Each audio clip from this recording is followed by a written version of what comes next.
Hi hello welcome to Priya Gowda blog. ಇವತ್ತು ದಿಢೀರ್ ಅಂತ ರಸಂ ಮಾಡೋದು ಹೇಗೆ ಅಂತ ನಾನು ನಿಮಗೆ ತೋರಿಸ್ಕೊಡ್ತೀನಿ. 2 ನಿಮಿಷ ಸಾಕು.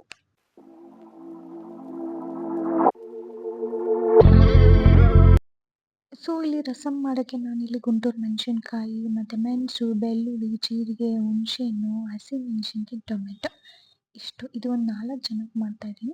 ಸೊ ನಿಮಗೇನಾದ್ರು ಜಾಸ್ತಿ ಕ್ವಾಂಟಿಟಿ ಬೇಕು ಅಂದರೆ ನೀವು ಜಾಸ್ತಿ ಕ್ವಾಂಟಿಟಿ ಕೂಡ ಹಾಕ್ಕೊಬೋದು.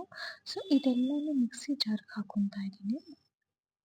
ಮಿಕ್ಸಿ ಜಾರ್ಗೆ ಹಾಕ್ಕೊಂಡು ಇದ್ರ ಜೊತೆಗೆ ಕೊತ್ತಂಬರಿ ಸೊಪ್ಪು ಕೂಡ ಆ್ಯಡ್ ಮಾಡಿ ತರಿಯಾಗಿ ರುಬ್ಕೊಳ್ಳಿ. ತುಂಬ ಏನು ಸಾಫ್ಟಾಗಿ ಏನು ಆಗಬೇಕಂತೇನಿಲ್ಲ. ಸೊ ಇಷ್ಟನ್ನು ರುಬ್ಕೊಬೇಕು.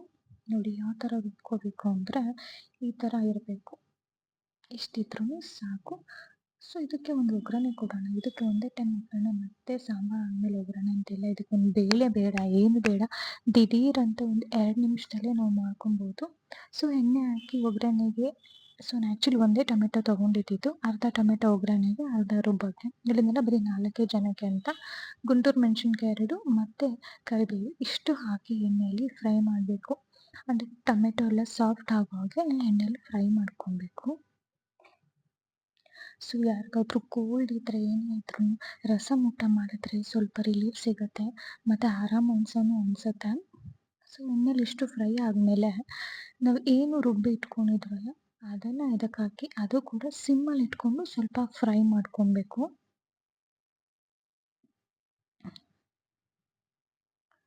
ಸೊ ಇದೆಲ್ಲ ಎಣ್ಣೆಯಲ್ಲಿ ನೀಟಾಗಿ ಫ್ರೈ ಆದಾಗ ಸೊ ನಿಮಗೆ ನೀರು ಎಷ್ಟು ಬೇಕು, ಇವಾಗ ನಾನು 4 ಜನಕ್ಕೆ ಅಂದಲ್ಲ. ಸೊ ಇದೇ ಮಸಾಲ ಬೇಕಾದ್ರೆ ನೀವು ಒಂದು 6 ಜನಕ್ಕೆ ಬೇಕಾದರೂ ಕೂಡ ಮಾಡ್ಕೊಬೋದು. ಸೊ ನೀವು ನೀರು ನೋಡಿಕೊಂಡು ಹಾಕ್ಕೊಳ್ಳಿ ನಿಮಗೆ ಎಷ್ಟು ಬೇಕು ಅಂತ.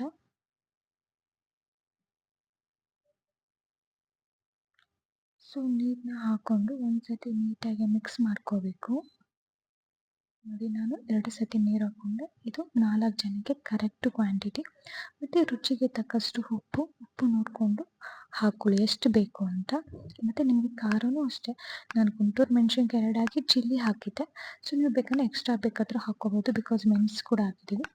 ಸೊ ಆಮೇಲೆ ಅರಿಶಿನ ಹಾಕಿ ಒಂದು ಸತಿ ಪ್ರಾಪರಾಗಿ ಮಿಕ್ಸ್ ಮಾಡಿ. ಎಷ್ಟು ಚೆನ್ನಾಗಿರುತ್ತೆ ಅಂದರೆ ತುಂಬಾ ಚೆನ್ನಾಗಿರುತ್ತೆ, ತುಂಬ ಟೇಸ್ಟಾಗಿ ಕೂಡ ಇರುತ್ತೆ. ಸೊ ಇದೆಲ್ಲ ಆದಮೇಲೆ ಕೊತ್ತಂಬರಿ ಸೊಪ್ಪು ಕೂಡ ಸ್ವಲ್ಪ ಹಾಗೆ ಹಾಕ್ಕೊಂಡು ಜಾಸ್ತಿ ಏನಿಲ್ಲ, ಒಂದೇ ಒಂದು ಕುದಿ ಬರಬೇಕು. ತುಂಬ ಕುದಿಸ್ಲಿಕ್ಕೆ ಹೋಗಬೇಡಿ, ಒಂದು ಕುದಿ ಬಂದಾಗಲೇ ಇಳಿಸಿದ್ರು ಸಾಕು.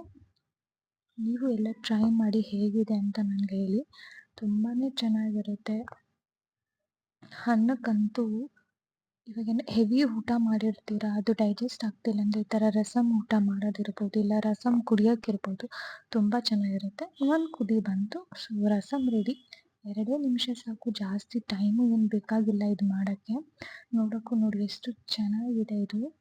ಸೊ ಬಿಸಿ ಬಿಸಿ ಅನ್ನಕ್ಕೆ ತುಂಬ ಚೆನ್ನಾಗಿರುತ್ತೆ ಈ ರಸಮ್ಮು. ನೋಡಿ ಅನ್ನದ ಮೇಲೆ ಹಾಕ್ತೀನಿ, ಎಷ್ಟು ಚೆನ್ನಾಗಿರುತ್ತೆ ಅಂದರೆ ತಿನ್ನೋಕ್ಕೂ ಕೂಡ ಅಷ್ಟೇ ಚೆನ್ನಾಗಿರುತ್ತೆ. ಫ್ಲೇವರ್ ಕೂಡ ತುಂಬ ಚೆನ್ನಾಗಿ ಬರುತ್ತೆ.